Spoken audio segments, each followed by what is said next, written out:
Oke, jadi hari ini kita bakal bahas tentang selection statement. Untuk sesi kali ini seharusnya gak gitu lama, kurang lebih mirip kayak sesi kemarin. Bakal agak cepet, soalnya topiknya itu gak gitu susah. Oke, so pertama, selection statement itu apa? Selection statement itu sebenarnya adalah perintah bagi kita untuk seperti memilih gitu. Kira-kira selection itu bahasa Inggris dari memilih.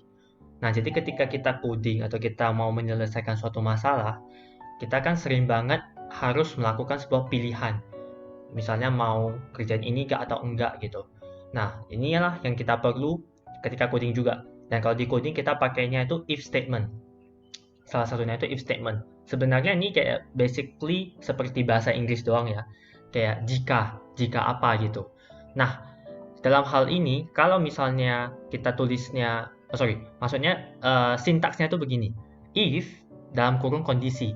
Habis itu ini kurung kurawalnya. Di sini tuh apa yang mau kita kerjakan. Jadi kalau misalnya kondisi dalam ini benar, kita melakukan statement-statement yang ada di sini. Yang ada di kurung kurawal ini.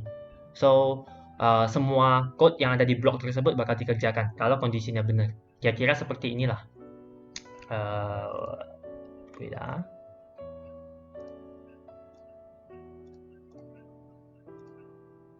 Oke, so kok gak ada highlighternya? Oke, never mind. Jadi contoh code-nya itu ini. If test score lebih kecil dari 45, dia bakal cetak ini.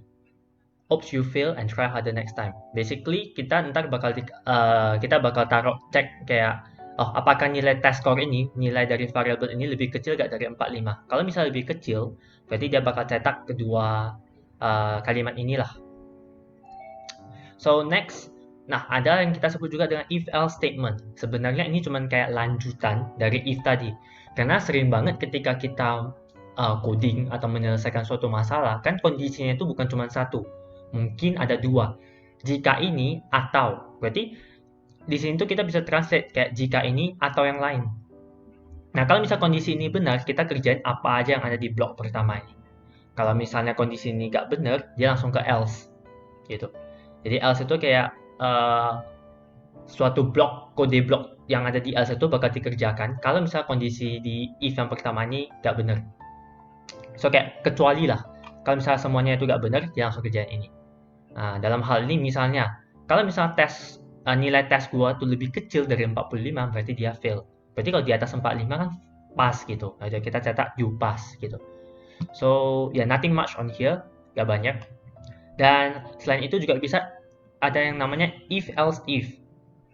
Ini ketika kita ada lebih banyak lagi kondisinya. Tadi kan cuma dua doang, if atau else doang. Berarti kalau misalnya benar, ya udah kita kerjain yang dalam if tersebut. Kalau nggak benar langsung ke yang else. Nah, kalau ada if else if, itu dia bakal cek satu-satu. Misalnya dia cek dari atas. Seperti biasa ya, kalau kita coding kan mereka itu juga baca dari atas ke bawah, kiri ke kanan. Nah, dia bakal cek langsung dari kondisi pertama, apakah skornya itu lebih besar sama dengan 80. Jika iya, dia langsung kerjain grade-nya itu sama dengan A. Udah. Dia gak bakal cek lagi else if ini atau else-nya, karena udah benar di sini. Oke? Kalau misalnya skornya tuh ini di sini salah, dia bakal lanjut lagi ke bawah. Apakah skornya itu lebih besar sama dengan 70? Oh, kalau misalnya bukan, dia bakal lanjut cek terus. Jadi dia kayak turun gitu. Oke? Jadi ini sebenarnya kalau untuk if else ini lumayan simple ya logikanya. Dan lumayan kayak bahasa Inggris biasa lah. Kayak bener-bener kita langsung ngomong ke komputernya apa sih kondisi-kondisinya gitu. Oke, lalu ini untuk relational operatorsnya. Jadi kan kayak tadi kita mau ketika kita ada suatu kondisi, biasanya kan misalnya lebih kecil kah atau sama dengan atau tidak sama dengan. Nah, ini yang kita pakai untuk melakukan operasi tersebut. Misalnya lebih kecil biasalah kayak di matematika. Tapi kalau misalnya lebih kecil sama dengan, kalau di matematika kan kita pakai tanda lebih kecil lalu di bawahnya ada satu garis gitu. Nah, kalau di coding, kita ketika coding di Java kan nggak bisa gitu kan. Jadi kita pakainya itu lebih kecil langsung pakai sama dengan. Operator sama dengan langsung.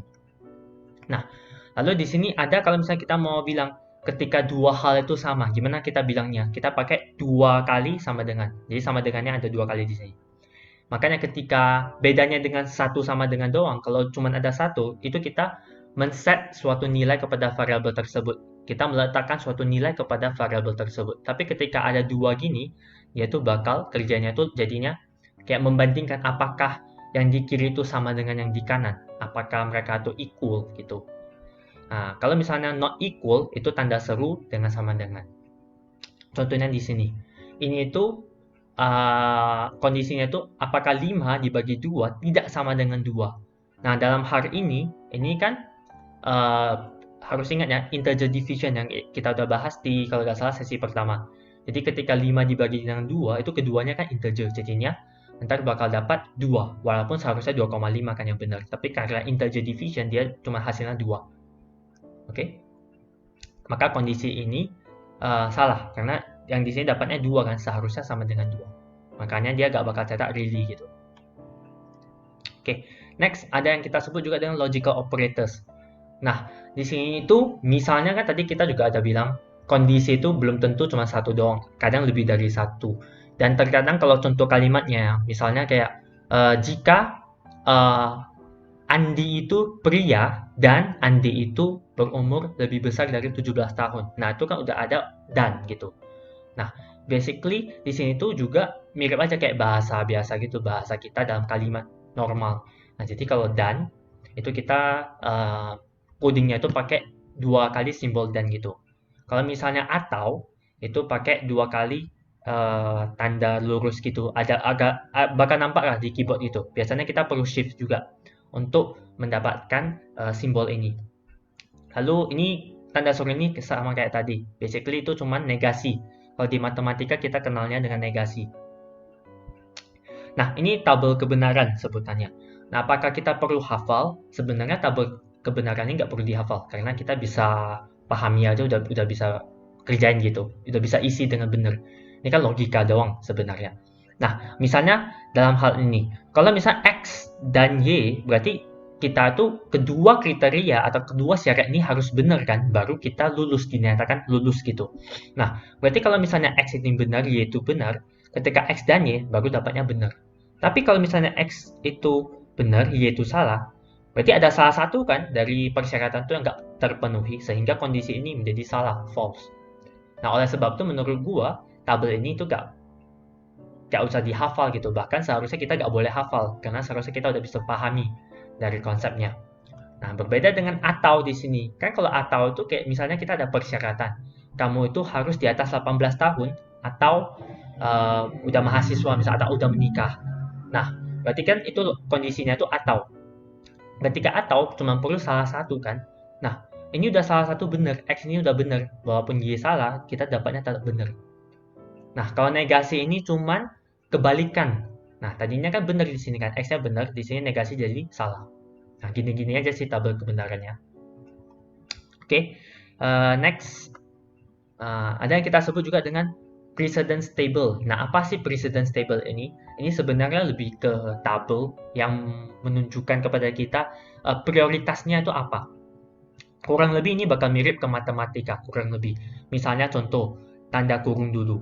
Nah, kalau di matematika, kita juga mengerjakan segala sesuatu tuh yang dari tanda kurung dulu kan. Misalnya ada perhitungan matematika, selalu kita cari apakah ada tanda kurung nggak, kita selesaikan dulu yang tanda kurung itu. Baru kita selesaikan yang lainnya lagi. Nah, ini kurang lebih sama lah. Apakah ini harus dihafal? Nggak gitu sih, ini lebih ke kayak udah common sense, I would say. Lebih ke sudah terbiasa ntar kita coding, itu udah mirip lah matematika, jadi nggak harus benar-benar dihafal. Kecuali untuk beberapa kondisi, misalnya post increment, pre increment ini. Tapi kembali lagi, kita sih sebenarnya jarang ya pakai post increment atau pre increment. Personally, gue sampai sekarang jarang banget pakai hal ini kayak berbarengan gitu. Soalnya bakal bingung banget kalau kita pakainya berbarengan. Oke, next. Oke, ini juga kita bakal bahas tentang Boolean variables. Kalau nggak salah kemarin kita cuma sempat bahas sedikit ya. Nah, basically, Boolean variables itu adalah sebuah variabel di mana nilainya itu benar atau salah, true or false. Jadi nggak ada nilai lain lagi. Kalau misal kemarin kan kita ada belajar tentang integer. Integer itu untuk bilangan bulat, sementara double untuk bilangan desimal. Nah, kalau Boolean ini isinya cuma true or false doang, nggak ada yang lain lagi. Jadi, contoh kita kalau mau kasih sebuah nilai ke dalam variabel Boolean, kita bisa langsung tulis kayak persamaan seperti ini. Misalnya, Boolean pass sama dengan skor lebih besar dari 45. Nah, kalau misalnya skornya lebih besar dari 45, kan ini dapatnya true. Sehingga pass ini bakal jadi true nilainya dalam pass tersebut. Jadi ini salah satu cara kita bisa assign variable. Salah satu cara kita bisa men-set nilai yang ada di variable tersebut lah. Oke. Sebenarnya selain itu kita juga bisa langsung ya. Kita juga bisa langsung assign nilainya tersebut. Misalnya boolean pass sama dengan true. Itu juga boleh. Jadi nggak mesti harus ada sebuah persamaan gitu. Bisa langsung aja, oh misal boolean pass sama dengan true atau boolean pass sama dengan false. Bisa langsung assign seperti itu juga. Lalu a boolean method. Nah, kemarin di sesi 2 kita udah belajarkan yang namanya method, di mana kita tuh membagi kode kita tuh ke beberapa seperti fungsi gitu, sehingga gak semuanya itu ditumpuk ke main. Nah, jadi ada sebuah pengelompokan, nah jadi code kita tuh lebih bersih. Nah, ada juga kita sebut yang boolean method. Sebenarnya ini cuman nilai yang kita kembalikan itu tipe datanya boolean. Sebenarnya itu doang. Contoh dalam hal ini misalnya method ini is even. Kalau kita translate ke bahasa Indonesia itu kayak apakah ini bilangan genap. Nah, jadi ketika kita pass sebuah nilai n, kita tuh cek aja apakah n dibagi dengan 2, ini sisa ya, modulo, apakah sisanya 0. Kalau misalnya 0 kan true, berarti itu kan bilangan genap. Nah, sehingga kita returnnya true. Nah, itu doang sih. Dan namanya biasanya untuk boolean method itu biasanya kita pakai gini, kayak is valid has factor. Kayak mirip-mirip kayak yes no question gitu kalau di bahasa Inggris. Oke. Lalu ini contoh kayak soal gitu. Gue bakal bahas salah satu lah. Misalnya contoh kita ada boolean x sama dengan a lebih besar dari b dan b lebih besar dari c. Apa sih nilai yang kita dapat dari sini? Berarti kita bakal cek kan ke sini. Itu tadi A itu 4, B itu negatif 2. Apakah A 4 lebih besar dari negatif 2? Iya, true. Tapi kan di sini dan, berarti kita harus cek dulu belakangnya. Kalau belakangnya juga benar, baru this whole thing semua ini jadinya benar kan? Kan harus memenuhi kedua syaratnya dalam hal ini. Apakah B negatif 2 lebih besar dari 0? Enggak. Jadi false di sini. Berarti true and false kan? Berarti false kita dapatnya. Sehingga nilai yang ada di X ini bakal jadi false. Sehingga ketika kita cetak, ini bakal jadi false juga. Nah, di sini itu kurang lebih mirip dengan di sini, bedanya kita kerjain dulu yang ada di dalam kurung. Setelah dalam kurung ini dapat, ini kan kita cek, tadi kan negatif 2 lebih kecil dari 0. Ya, benar kan? True. Harusnya kita cek lagi sikonnya satu lagi. Nah, ternyata kita dapatnya 4 tidak sama dengan negatif 2. True, berarti true and true, true. Nah, dalam hal ini kan dia true or something something. Ketika atau, berarti kan salah satu memenuhi udah pasti benar. Jadi sebenarnya kita nggak usah cek lagi apakah A lebih kecil dari B. Nggak usah cek lagi, kita udah bisa tahu, udah pasti ini true. Karena kondisi di sebelah kanan ini yang dalam kurung itu udah true, udah benar. Sehingga ntar cetaknya itu true. Oke. Lalu salah satu tips itu sebisa mungkin kita pakai tanda kurung. Karena kan kalau kita nggak pakai tanda kurung, dia tuh bakal kerjanya tuh menurut tabel tadi, tabel prioritas tadi, yang ini. Nah, tapi kalau kita pakai tabel prioritas yang ini kan sering banget kita nggak hafal sampai detail-detail kan. Dan apalagi ketika kondisi kita udah rumit, entar itu susah banget kita kayak debugnya itu cari salahnya itu juga susah. Bahkan logikanya itu juga repot gitu. Orang yang baca juga bakal sedikit kesel karena kan gak jelas gitu. Jadi paling bagus itu kita pakai tanda kurung sehingga semuanya jelas seperti di matematika lah. Lalu ada yang kita sebut juga dengan short circuit evaluation. Apa sih short circuit evaluation ini? Nah, basically ini tuh yang kayak gue sebut tadi. Kalau kita coding di Java, sebenarnya dia cuma cek salah satu kondisi dalam hal ini ya. Misalnya dengan tanda atau. Kalau misalnya yang sisi kiri ini udah benar, apakah dia perlu lagi cek sisi kanan? Gak perlu lagi. Karena kan udah pasti this whole thing semua ini bakal jadi benar kan? Karena kondisi di sini atau logical operatornya itu atau. Sehingga kalau yang di sisi kiri udah pasti benar, this whole thing udah pasti langsung benar. Sehingga dia gak usah cek lagi di sini. Sama halnya dengan dan.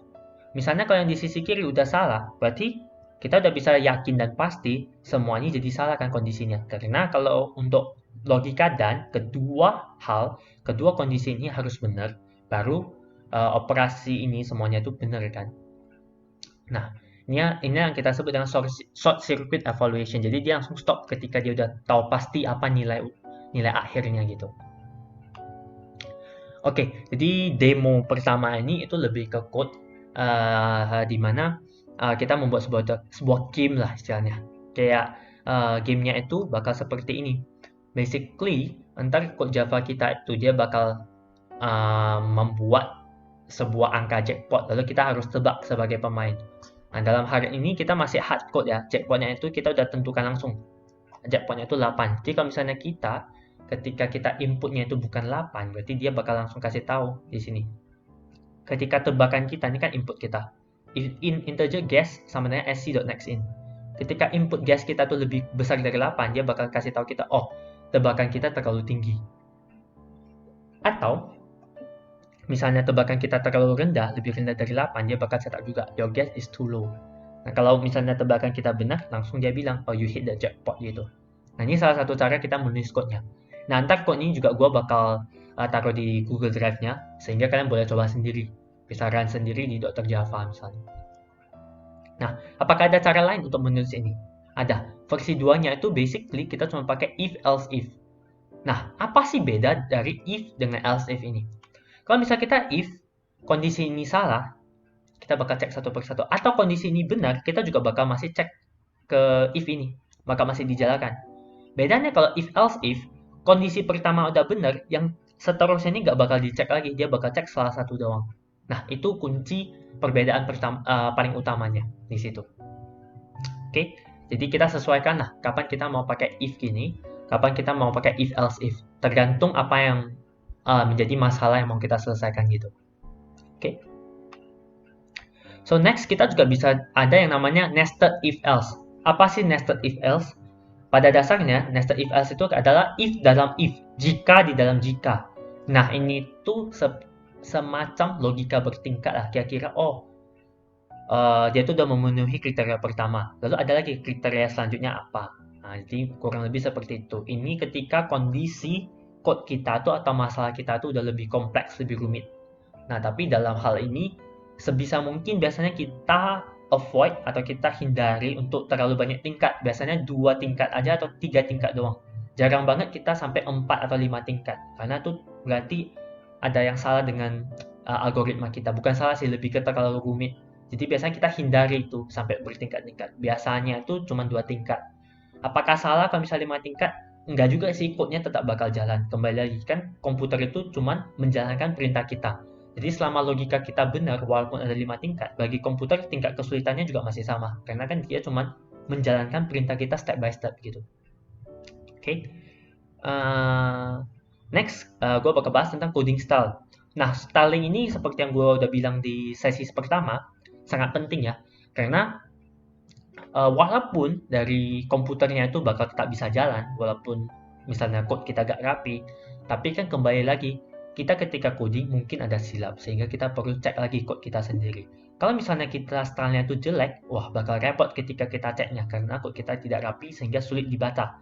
Atau misalnya ketika kita kerja, sering banget itu kita udah gak kerja sendiri, kita kerjanya dalam sebuah tim. Kalau misalnya code kita gak rapi, orang lain yang membaca code kita ketika mau memahami code kita bakal lama banget dan bakal susah banget. Bahkan mereka bisa bete gitu.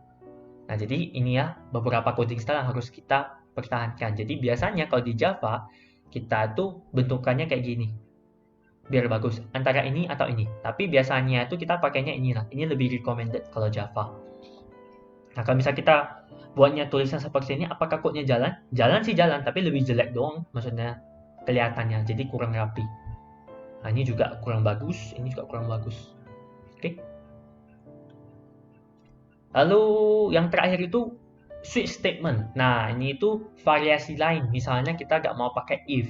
Kadang untuk beberapa hal kita juga bisa pakai yang namanya switch statement. Apa sih switch statement ini? Nah, switch statement ini basically mirip dengan if, bedanya dia cuma mengecek apakah variabel atau nilai yang ada di ekspresi ini dalam kurung ini sama nggak dengan value di sini. Nah, apakah mereka sama atau enggak? Jadi dia nggak bisa dipakai untuk bisa, oh apakah ini lebih besar dari ini atau ini lebih kecil dari ini. Itu nggak bisa digunakan kalau pakai switch. Kita cuma bisa pakai if kalau untuk hal tersebut. Nah, switch ini cuma bisa untuk equality, persamaan doang. Kalau misalnya apakah ekspresi ini sama dengan value ini enggak. Contohnya, ini juga variasi ya. Tadi kan ini contohnya yang di sini. Ini juga variasi bentukan lain yang bisa kita tulis. Lalu, yang harus kita perhatikan di sini, kalau misalnya if else itu kan kita batasi dengan kurung kurawal ini. Dia mulainya dari mana, berakhir di mana. Sebuah block of code itu. berarti semua statement atau semua code yang ada di blok tersebut bakal dijalankan. Sementara kalau switch, kita harus include yang namanya break. Nah, jadi break ini seperti sebuah kata kunci supaya code kita tuh berhenti atau keluar dari switch statement ini. Contoh, misalnya ekspresinya tuh A di sini, variabel A. Apakah variabel A ini sama dengan misalnya value pertama ini? Kalau misalnya sama, dia bakal langsung jalankan statement-statement yang ada di sini sampai dia ketemu dengan break. Kalau tanpa ada break ini, dia bakal langsung jebol istilahnya, langsung jalankan langsung statement kedua juga. Jadi break ini untuk menghentikan, oh sampai di mana sih dia mau kerjanya. Nah, kurang lebih seperti itu. Untuk ini mungkin nanti di code-nya kalian boleh coba-coba gitu. Coba-coba sendiri kalau misalnya ada break, keluarnya apa gitu. Ntar kalian bisa lihat lah, tanpa break ini, tanpa statement break ini, kalau misalnya nilai kalian itu sama dengan value pertama, tanpa break ini bakal langsung tembus gitu. Dia bakal langsung kerja statement 1 dan statement 2 baru break. Oke. Lalu satu hal lagi itu default. Apa sih default ini? Default ini sebuah kondisi di mana misalnya nggak ada nih, ekspresi kita nih nggak ada yang sama dengan value 1, 2, 3, 4, 5. Nggak ada yang sama. Sama sekali nggak ada yang sama. Jadi dia bakal langsung kerjain statement yang ada di default.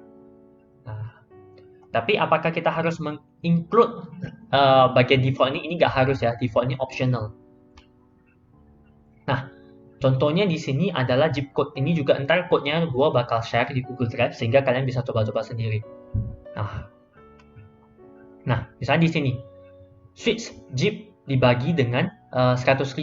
Ingat, di sini kan kita mau dapat digit ke-6-nya. Nah, sehingga kita bagi dengan nilai 100.000, integer division, untuk mendapatkan digit ke-6-nya itu. Nah, ketika kita udah dapat digit ke-6-nya, kita mau tanya, oh apakah digit ke-6 itu sama dengan 0? Atau sama dengan 1, atau sama dengan 2, atau sama dengan 3? Kalau misalnya iya, dia bakal kerjain statement ini. Nah, berarti zip ini is on the east coast kira-kira. Baru dia break. Tanpa break ini dia bakal cetak lagi langsung. Zip is on the east coast. Zip itu misalnya tadi kita 0 ya misalnya. 0 is on the east coast. Tanpa break dia bakal cetak langsung. 0 is on the central place seperti itu. Nah, jadi break ini untuk kita menghentikan. Karena kan di sini kita nggak pakai tanda kurung kurawal. Dan statement kita tuh bisa lebih dari satu ya. Ini kan kebetulan kita cuma satu doang. Misalnya sebelum break ini gue mau print out lagi misalnya system.out.println ABC gitu, a string of ABC, sebuah string ABC. Itu juga bakal dicetak sebelum break. Intinya break ini untuk keluar dari switch ini. Nah, kalau misalnya setelah kita bagi ini, nilainya itu nggak ada di sini, nggak ada dari 0 sampai 9, berarti kan dia bakal lanjut ke default. Nah, kalau kita ke default, dia bakal cek, oh, ternyata nilai yang di variabelmu itu is an invalid, berarti itu invalid. Nah, baru dia break. Nah, di akhir ini apakah kita perlu break? Ini optional, karena kan dia udah di line terakhir. Karena tanpa break juga kalau dia mau lanjut, gak ada lagi, udah berakhir di sini. Ada tanda kurung kurawal tutupnya. Nah, jadi ini cuma sebuah kebiasaan bagus lah kita tetap tulis breaknya gitu. Oke, jadi begitu aja topik hari ini. Lumayan singkat karena menurut gue ini lumayan mirip lah, kayak bahasa biasa doang, kayak bahasa Inggris biasa doang. Ya gue rasa ini doang yang mau gue bahas hari ini. Seperti biasa gue bakal kasih waktu sekitar 15 menit gitulah kalau misalnya kalian ada mau tanya atau apa gitu. Untuk ya kalian udah bisa langsung tulis di chat kalau misalnya ada mau pertanyaan. Kalau misalnya kalian suka dengan konten-konten seperti ini, jangan lupa buat like, subscribe, dan share ke teman-teman kalian ya. Thank you banget udah nonton sampai akhir video ini. Semoga bisa bermanfaat dan sampai jumpa lagi di episode-episode berikutnya. Bye-bye.